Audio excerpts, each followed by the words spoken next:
The next speaker is a representative of Algeria.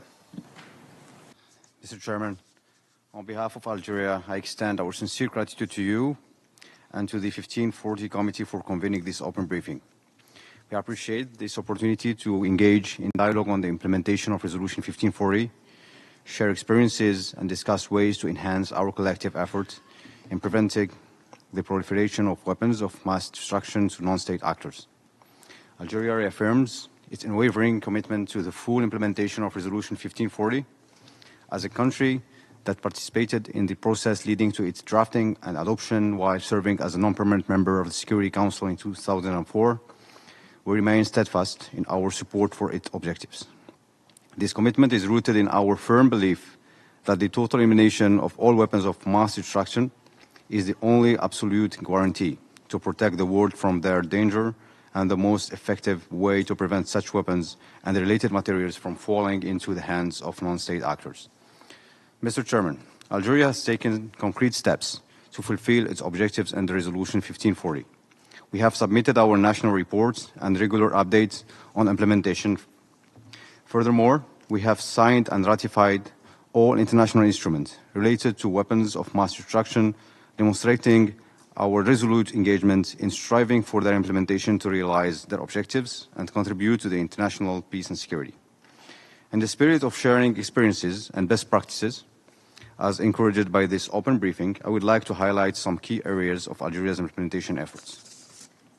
We have strengthened our legislative and regulatory frameworks to criminalize activities related to the weapons of mass destruction. We have enhanced our border and export controls to prevent illicit trafficking of sensitive materials and technologies. We continue to invest in capacity building for our law enforcement and customs officials to effectively implement these measures. We actively participate in regional and international cooperation initiatives to share information and best practices in countering proliferation threats. Mr. Chairman, while we acknowledge the progress made globally in implementing Resolution 1540, we also recognize the ongoing challenges, particularly for developing countries. In this regard, Algeria would like to emphasize the following. Firstly, we must strike an appropriate balance between the need for peaceful use of technologies and materials for socio-economic development and the imperative to protect against their misuse. The right to access these technologies and materials for peaceful purposes should be clearly reaffirmed.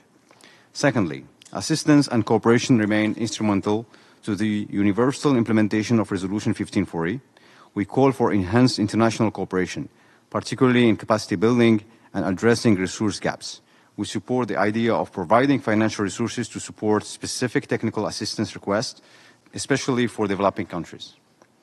Thirdly, we encourage fostering cooperation between the 1540 Committee and regional organizations to achieve a harmonized level of implementation among regions.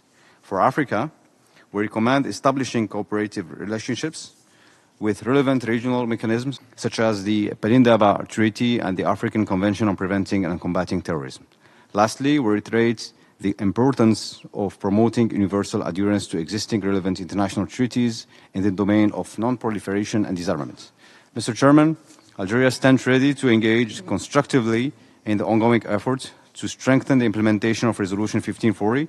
We look forward to fruitful discussions during this open briefing and to contributing to our shared goal of a world free from the threat of weapons of mass destruction in the hands of non-state actors. Thank you for your attention. Thank you very much for your statement.